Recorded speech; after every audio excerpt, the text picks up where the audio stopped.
ঘরে রাখা ওনার যে মেডেলগুলো যেগুলো সারা জীবন উনি অর্জন করেছেন, প্রখ্যাত সাদা জীবন যে পারফরমেন্স করেছেন, সেইগুলো ওখান থেকে সমস্ত চুরি হয়ে গেছে। তো তারপরে একটা কেস রুজু হয়, মাননীয় গৌরা চৌধুরী উনি আমাদের কমিশনার স্যারের সাথেও কথা বলেন এবং প্রত্যেকে সকলে খুব উদ্বেগের মধ্যে ছিল। মাননীয় CP sir special investigation team একটা গঠন করেন, তার নেতৃত্বে আমরা সকলে ডিটেকটিভ ডিপার্টমেন্ট, উত্তরপাড়া থানা, সিআইডির থেকেও আমরা হেল্প নিয়েছি। তাদের থেকে হেল্প নিয়ে যে সায়েন্টিফিক এভিডেন্স পাওয়া গেছে, আমরা এই ঘটনার তদন্তে নেমে 24 ঘন্টার মধ্যে ওনার যে চুরি যাওয়া সামগ্রী আপনারা দেখতে পাচ্ছেন, এই মেডেলগুলো, এখানে 295 মেডেলস আছে এবং যেটা প্রথমে 150 বলা হচ্ছিল, কিন্তু তার থেকে অনেক অনেক অনেক বেশি ওনার অ্যাচিভমেন্ট। তো সেই 295 মেডেলস আমরা উদ্ধার করেছি। কৃষ্ণা চৌধুরী নামে একজন চোরকে আমরা ধরেছি, তার থেকে আমরা এগুলো রিকভারি করেছি।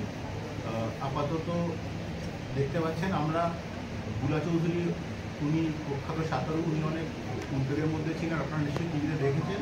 তো উনিও তার যে আমরা সিপি স্যার কথা দিয়েছিলেন যে আমরা এটা উদ্ধার করে দেবো, সেটা আমরা কথা রাখতে পেরেছি।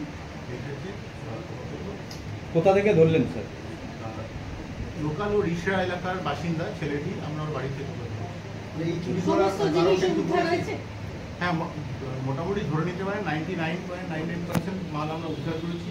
এরপর ম্যাডামকে আমরা এগুলো দেখাবো, উনি আইডেন্টিফাই করার পরে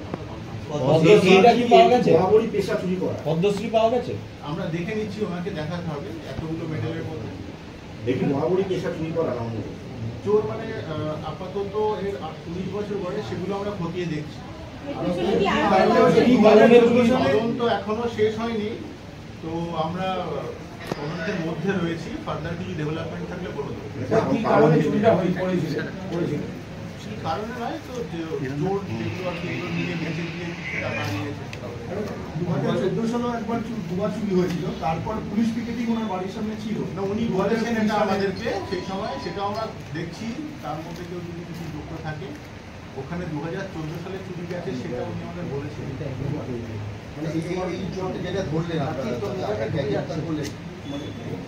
বার করে নাও। সিআইডি যে ফিঙ্গারপ্রিন্ট এক্সপার্ট, এফএসএল এর টিম সকলে সহযোগিতা করেছে, আমাদের ডিটেকটিভ ডিপার্টমেন্ট, তার সাথে থানার যে সমস্ত কর্মচারী আছেন, আমাদের সব অফিসার সকলে লেগেছিল। স্পেশাল ইনভেস্টিগেশন টিম গঠন করার পরে তারা সকলে মিলে তাদের প্রচেষ্টায় এটা ধরা। এটা জানতে পারছেন যে এর কি মানে চুরি করার উদ্দেশ্যে না, এটা অন্য কোনো কারণে অন্যরকম মূল্য রয়েছে? এখনো তদন্ত শেষ হয়নি, তো আমরা সেগুলো খতিয়ে দেখছি। এই যে চুরি করার সময় যেটা আপনারা বলছিলেন দরজা ভেঙে চুরি করছে, পিছনে একটি পাঁচিল ছিল, এই পাঁচিল টপকে পালিয়ে যাচ্ছে কিছু করেছে। বাড়িটা আমরা দেবাইপুকুরের বাড়ি ভিজিট করেছিলাম, জানি না, ওটা একটা একেবারে কর্নারে একটা বাড়ি রয়েছে, ওই গলিটা ওখানেই শেষ। ওখানে ঢুকতে গেলে আইদার সামনে থেকে এসে রাস্তা দিয়ে আসতে হবে অথবা পেছনের পাঁচিল থেকে আসতে হবে। তো পেছনের পাঁচিলের এক জায়গায় কাজ ভাঙা আছে, সেখান থেকে আমরা সূত্র পেয়েছি যে ওখান থেকে ঢুকেছি। পদ্মশ্রীর ব্যাপারটা কি একটু বলুন না। আমরা মাননীয় গুলা চৌধুরীকে এগুলো সমস্ত দেখাবো, আমরা তারপরে আপনাদের বলবো। পদক ছাড়াও আর কি কি উদ্ধার হয়েছে? পদক ছাড়া আরো ওখানে কিছু দেখতে পাচ্ছেন কাঁসার জিনিসপত্র ছিল, কল, হ্যাঁ, তারপরে কল ভেঙেও নিয়ে চলে গেছিল, সেগুলো আমরা পেয়েছি।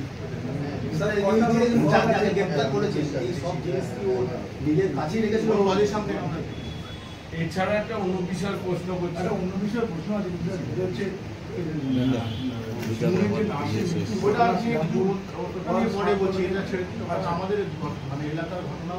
দুষ্কৃতী কি একজনই ছিল? দুষ্কৃতী একজনই ছিল এক্ষেত্রে? আপাতত একজনকে আমরা অ্যারেস্ট করেছি, এখনো ঘটনা তদন্ত শেষ হয়নি।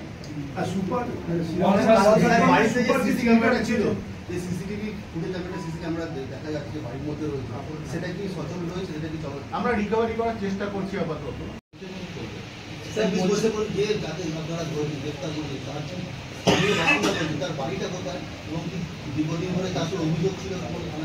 সেসব আমরা দেখছি খতিয়ে, তার বাড়ি হচ্ছে রিসরা এলাকায় 4 নম্বর গেটের ওখানে।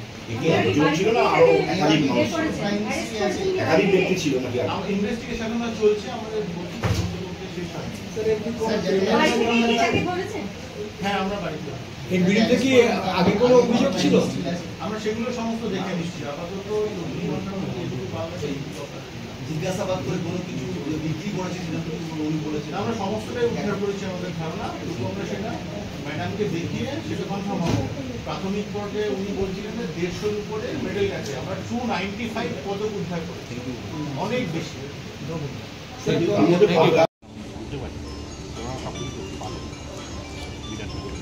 পদ্মশ্রী পাওয়া দেখতে হবে এখন তো দেখা যায় না কিছু বলে অ্যাকচুয়ালি যে পদ্মশ্রীটা দুটো দিয়েছিল, একটা যে মেন যেটা রাষ্ট্রপতি পড়ান এইখানে বুকে একটা অ্যাঙ্গেল করে ঝুলিয়ে দেন ওই বড়োটা, ওটা আমাদের কাছে আছে কিছু আরেকটা রেপ্লিকা দেয়, এটা আপনি কিন্তু কোথাও করতে পারবেন না।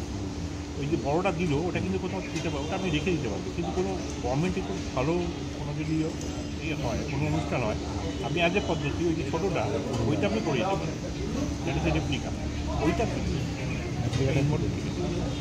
রেখেছি। আরও তো অনেক পদক অনেক পদক, প্রায় 150টা পদক ইন্টারন্যাশনাল সে প্রচুর, ন্যাশনাল কিন্তু 20-20-6-7টা করে মেডেল, ধরুন 15 বছরে, তারপর 90টা তো মেডেল এমনি, তারপরে অস্ট্রেলিয়া, আমেরিকা, এগুলো সব ইংলিশ চ্যানেল এগুলো সব পরীক্ষা প্রত্যেকটাতে মেডেল আছে, দুটো মেডেলও সব অনেক ইন্টারন্যাশনাল মেডেল। শুধু তো মেডেল না, মানে একটা আবেগও জড়িয়ে আবেগ জড়িত আছে এবং দুলা বারবার বলছি যে এইটা আমি একটা মিউজিয়াম করবো, সেগুলো রেখে দিয়েছি। আপনারা গেছেন বাড়িতে দেখেছেন কত সুন্দর একটা রাখা হয়েছে, পরের প্রজন্ম যাতে দেখতে পাই যে দুলা তৈরি এত কিছু করে গেছে, পরের জেনারেশনের জন্য খুব ভালো হয়েছে। যদি পাওয়া যায় নিশ্চয়ই আবার ওইখানেই রাখবো, দেখা যায়।